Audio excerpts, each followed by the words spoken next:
മട്ടുപ്പാവിലെ പച്ചക്കറി കൃഷിയിൽ വിജയം കൊയ്യുകയാണ് പഴയങ്ങാടി ഏരിപുരത്തെ CK പുഷ്പജനും ഭാര്യ PP സനിതയും. മട്ടുപ്പാവിൽ മഴമറ തീർത്ത മണ്ണും ഇഷ്ടികയും പ്രത്യേകം സജ്ജീകരിച്ചാണ് കുമ്പളവും പയറുമെല്ലാം വിളയിച്ചെടുക്കുന്നത്.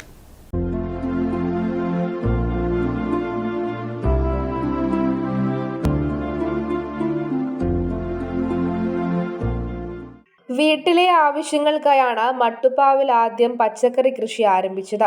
ആദ്യം കുറച്ച് ഗ്രോ ബാഗുകളിൽ മാത്രം കൃഷി ചെയ്ത് വിളവ് ലഭിച്ചതോടെ വീടിന്റെ മട്ടുപ്പാവിൽ മഴമറ തീർത്ത് മണ്ണും ഇഷ്ടികയും പ്രത്യേകം സജ്ജീകരിച്ച കുമ്പളം, പയർ, കൈപ്പക്ക, തക്കാളി, പച്ചമുളക്, പുതിന, ചീര തുടങ്ങിയവയെല്ലാം വിളയിച്ചെടുത്തു. കഴിഞ്ഞ 15 വർഷക്കാലമായി ഇത്തരത്തിൽ മട്ടുപ്പാവിൽ കൃഷി ചെയ്യുന്നുണ്ട് റിട്ടയർഡ് LSGD അസിസ്റ്റന്റ് എഞ്ചിനീയറായ CK പുഷ്പജനും ഭാര്യ അധ്യാപികയായ സനിതയും. ജൈവവളം മാത്രം ഉപയോഗിച്ചാണ് വിഷരഹിത പച്ചക്കറികൾ ഉൽപ്പാദിപ്പിക്കുന്നത്. ടെറസിന്റെ മുകളിലായതിനാൽ കീടങ്ങളുടെ ആക്രമണം കുറവാണെന്ന് ഇവർ പറയുന്നു.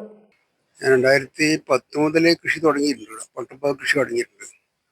ആദ്യം ചട്ടി വെച്ചാണ് കൃഷി ചെയ്തത്. ഗ്രോ ബാഗും ചട്ടിയും വെച്ചാണ് കൃഷി ചെയ്തത്. പിന്നീട് എനിക്ക് തോന്നി വള്ളികൾ പടരണമെങ്കിൽ ധാരാളം മണ്ണിന് കനം കുറവ് മതി, പക്ഷെ ധാരാളം ഏരിയ വേണമെന്ന്, വള്ളി പടരുന്ന പോലെ തന്നെ വേരിനും പടരാൻ സ്ഥലം വേണമെന്ന് മനസ്സിലാക്കിയതിന് ശേഷം അങ്ങനെ ഇഷ്ടിക വെച്ചിട്ട് ഒരു ഇഷ്ടിക കനത്തിൽ മണ്ണ് നിറച്ചാണ് പിന്നെ കൃഷി ചെയ്തത്. നമുക്ക് നല്ലൊരു എൻജോയ്മെന്റ് ആണ് ശരിക്കും ഇത്.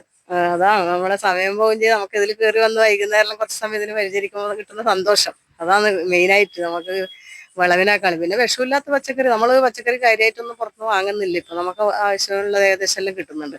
കുറച്ച് മാത്രമേ പുറത്തുനിന്ന് അത്യാവശ്യം വാങ്ങിക്കുന്നുള്ളൂ. ബാക്കിയെല്ലാം നമ്മൾ ഉപയോഗിക്കുന്നത്. അതിൽ കിട്ടുന്ന സംതൃപ്തിയും പിന്നെ ആരോഗ്യ ഗുണങ്ങളെല്ലാം ഇതായിരിക്കും ചെയ്യാൻ പറ്റുന്നതേ ഉള്ളൂ. വളരെ വലിയ മുതൽ മുടക്കും കാര്യങ്ങളൊന്നും നമ്മളിവിടെ ചിലവാക്കിയിട്ടില്ല. ചെറിയ ഒരു ശ്രദ്ധയും അതുപോലെ താല്പര്യവും അതാണ് ഉണ്ടായിക്കഴിഞ്ഞാൽ നമുക്ക് ചെയ്യാൻ വേണ്ടി പറ്റും. എല്ലാവർക്കും ചെയ്യാൻ വേണ്ടി പറ്റുന്നതേ ഉള്ളത്. വീട്ടിലേക്ക് ആവശ്യമായ പച്ചക്കറികളെല്ലാം മട്ടുപ്പാവിൽ നിന്ന് തന്നെ ഇവർക്ക് ലഭിക്കുന്നുണ്ട്. ഒഴിവ് സമയങ്ങളെല്ലാം തോട്ടത്തിൽ ചിലവഴിക്കാറുള്ള ഇവർക്ക് ഏറെ സന്തോഷം ലഭിക്കുന്നതും ഇതിലൂടെയാണെന്ന് ഇരുവരും പറയുന്നുണ്ട്. മഴമറ നിർമ്മാണത്തിന് ഏഴോം പഞ്ചായത്ത് കൃഷിഭവന്റെ സഹായം ലഭിച്ചിരുന്നു. വരും വർഷങ്ങളിലും കൃഷി വ്യാപിപ്പിക്കാനാണ് ഇവരുടെ തീരുമാനം. കഴിഞ്ഞ 15 വർഷക്കാലമായി മട്ടുപ്പാവിലെ പച്ചക്കറി കൃഷിയിൽ വിജയം കൊയ്യുകയാണ് ഈ ദമ്പതികൾ. ഇവരുടെ ആവശ്യത്തിലേക്കായി വിഷരഹിത പച്ചക്കറികൾ ഇവർ തന്നെ ഉണ്ടാക്കുകയാണ്. ഇത് മറ്റുള്ളവർക്കും മാതൃകയാക്കാവുന്ന കാര്യം തന്നെയാണ്. ക്യാമറമാൻ നികേഷ് താവത്തിനോടൊപ്പം ഷരിമ രാജൻ, കണ്ണൂർ വിഷൻ.